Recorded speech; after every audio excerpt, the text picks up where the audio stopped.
Donation கொடுத்தோமோ அதுக்கு எந்த எக்ஸாம்ஷனும் எங்களுக்கு இல்லை. அதனால் நான் அவங்ககிட்ட என்ன பண்ணால், நீங்கள் எக்ஸாம்ஷன் கேட்டு நீங்கள் எங்களுக்கு வாங்கி கொடுங்க, அப்போ உங்களுக்கு நாங்கள் கொடுக்குற அந்த நிதியிலேருந்து எங்களுக்கு அந்த எக்ஸாம்ஷன் கிடைச்சா நான் அதை இன்னும் மற்றவங்களுக்கு நான் அதை வழங்கலாம் அப்படின்னு. நான் இன்றைக்கி வரைக்கும் ஏறக்குறைய 20-25 வருஷமாக அங்கே உள்ள இளைஞர்கள்லாம் அவர் பந்து விளையாட்டுத்துறையில் உருவாக்கி அந்த பசங்கள்லாம் நல்ல வழிக்கு கொண்டு வந்திருக்கிறார். எல்லோருக்கும் வணக்கம். இன்று இந்த நிதி வழங்கும் ஒரு நிகழ்ச்சிக்கு ஏற்கனவே 2 ஆலயம் ஒரு கால்பந்தாட்ட குழுவும் இங்கே வந்திருக்கிறீர்கள். உங்களுக்கு எனது மனமார்ந்த வாழ்த்துக்களை தெரிவித்துக் கொள்கின்றேன். எப்பயுமே நாங்கள் நிதி வழங்குவது இந்த மாதிரி மீடியாலாம் கூப்பிட்டு நாங்கள் செய்வது கிடையாது. நீங்கள் ஒருவேளை என்னடா அது புதுசாக உங்களுக்கு தெரியாது, ஆனால் உண்மையிலே நாங்கள் அது செய்வது கிடையாது. இது ஏன் அதை செஞ்சுருக்காங்கன்னு எனக்கும் புரியல. ஏதோ ஒரு காரணம் இருக்கும்னு நான் நினைக்கிறேன். இருந்தாலும் சில ஆலயம், குழுவாங்கல் உள்ள ஆலயம் ஏறக்குறைய ஒரு 3-4 மாதத்துக்கு முன்னுக்கு நான் அந்த ஆலயத்துக்கு சென்றிருந்தேன். அப்போ நாங்கள் போய் பார்த்து அவங்களோட கன்ஸ்ட்ரக்ஷன் ஒர்க்கு ஏறக்குறைய ஒரு 80 விழுக்காடு முடியும் தருணையில் இருந்தது.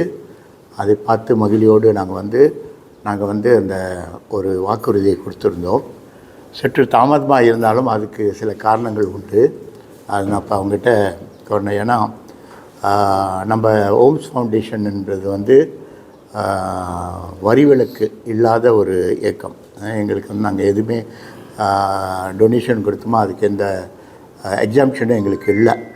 அதனால் நான் அவங்ககிட்ட என்ன பண்ணால், நீங்கள் எக்ஸாம்ஷன் கேட்டு நீங்கள் எங்களுக்கு வாங்கி கொடுங்க, அப்போ உங்களுக்கு நாங்கள் கொடுக்குற அந்த நிதியிலேருந்து எங்களுக்கு அந்த எக்ஸாம்ஷன் கிடைச்சா நான் அதை இன்னும் மற்றவங்களுக்கு நான் அதை வழங்கலாம் அப்படின்னு நான் கேட்டிருந்தோம்.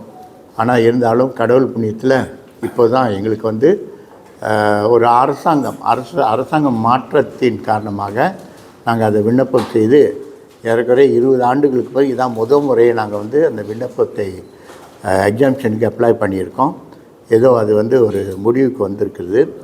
அப்புறம் இன்னொன்று எங்கள் ஃபவுண்டேஷனில் சில இயக்குநர்கள் ரிசைன் பண்ண காரணத்தால் ஆர்வத்தில் புது இயக்குனர் கையெழுத்து இடக்கூடியவர்கள்லாம் மாற்ற வேண்டும் அப்படின்னு 3 பேர் புதுசாக. அது அப்படியே இழுத்து கொஞ்சம் தாமதமாகிவிட்டது. இருந்தாலும் எங்களுக்கு நேற்று தான் அந்த புதிய அக்கௌண்ட் நம்பர் ஒப்புதல் எங்களுக்கு வழங்கியது. அதனால் உடனே அந்த தூரத்தில் இருக்கிறவங்களுக்கு நான் வாக்குறுதி கொடுத்தவங்கள இன்றைக்கி உடனே வர சொல்லுங்கள் அப்படின்னு சொல்லி முதல் கட்டமாக அவங்களுக்கு இந்த நிதி உதவியை நாங்கள் தர தயாராக இருக்கின்றோம்.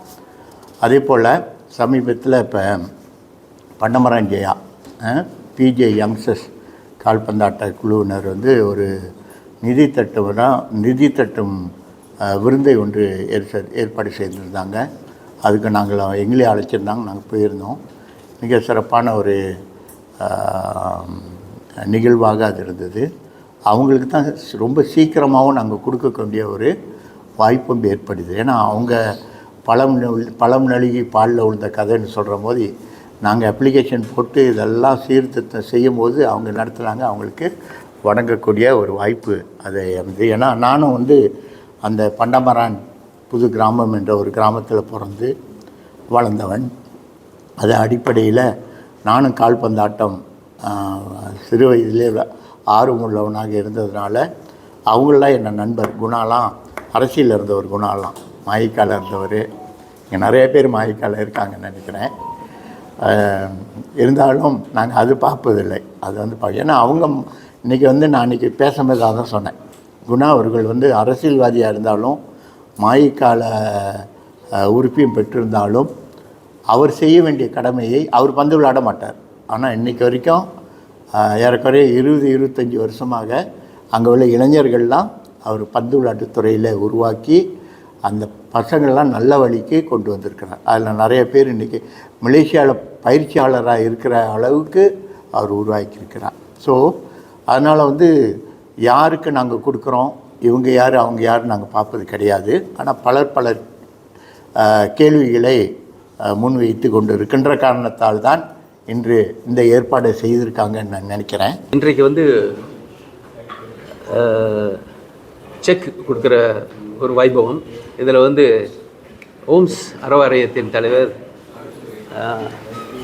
ஐயா ஓம்ஸ் தேரராஜன் அவர்களுக்கு இந்த வேளையில் எங்கள் கோயில் நிர்வாகத்தின் சார்பில், அதாவது ஸ்ரீ மகாமாரியம்மன் 14வது மைல் பூச்சோம் அந்த ஆலயத்தின் சார்பில் நன்றியை தெரிவித்துக் கொள்கிறோம். ஐயா அவர்களுக்கு எங்களுடைய ஃபண்ட்ரைசிங் டின்னருக்கு வந்து ஆதரவு கொடுத்து, அதுக்கு முன்னதாக எங்கள் கட்டடத்துக்கு வருகை புரிந்து எந்த அளவில் அந்த கட்டட நிர்மாணிப்பெல்லாம் இருக்குது அப்படின்னு பார்த்துட்டு நிறைவாக இருக்குதுன்னு சொல்லிட்டு உடனே நான் கண்டிப்பாக என்னோட பங்களிப்பு இருக்கும் அப்படின்னு சொல்லி அந்த ஃபண்ட்ரைசிங் டின்னருக்கும் வந்து கண்டிப்பாக நான் ஒரு தொகையை அது இப்போ அறிவிக்கலை, இருந்தாலும் நான் கட்டாட்டமாக நாங்கள் செய்வோம் அப்படின்னு சொல்லி இன்றைக்கு பெருமளவோட முதல் கட்டமாக 25,000 ரிங்கிட் இன்றைக்கு எங்கள்கிட்ட ஒப்படைச்சிருக்காங்க.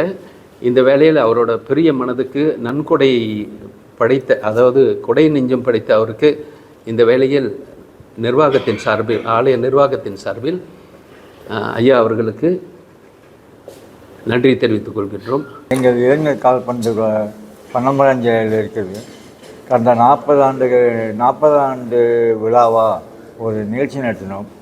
அந்த நிகழ்ச்சிக்கு அண்ணன் தியாகராஜன் அவர்கள் வந்து எங்களுக்கு நல்ல சீரும் சிறப்பாக அந்த நிகழ்ச்சிக்கு அவர் பல மணி நேரம் எங்களோடு கலந்து எங்களோடு வந்ததுக்கு இவ்வேளையிலே எங்கள் மன்றத்தின் சார்பாக என் மனமார்ந்த நன்றியை தெரிவித்துக் கொள்கிறேன்.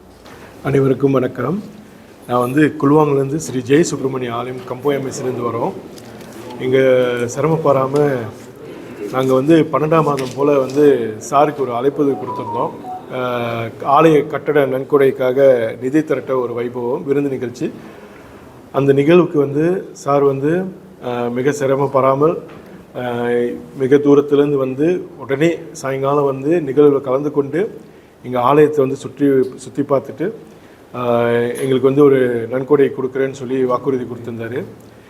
வேலையில் வந்து இன்றைக்கி வந்து நமக்கு வந்து ஒரு 25,000 வெள்ளி நமக்கு வந்து பெற்றுக்கின்றோம் முதல் தவணையாக. இந்த வேலையில் வந்து நாங்கள் நிர்வாக சார்பாக வந்து நாங்கள் கண்டிப்பாக வந்து ஆலய சாருக்கு அவர்களுக்கு வந்து நன்றி சொல்லி கடமைப்பட்டுள்ளோம். கண்டிப்பாக எல்லாம் உள்ள முருகப்பெருமான் வந்து அவருக்கு ஆசீர்வதித்து மேலும் மேலும் நல்ல உள்ளம் படைத்த அவருக்கு மேலும் சிறப்பாக செய்ய வேண்டும் என்று எல்லாம் உள்ள முருகப்பெருமானை வேண்டிக் கொண்டு நாங்கள் நன்றி சொல்ல ரொம்ப நன்றி.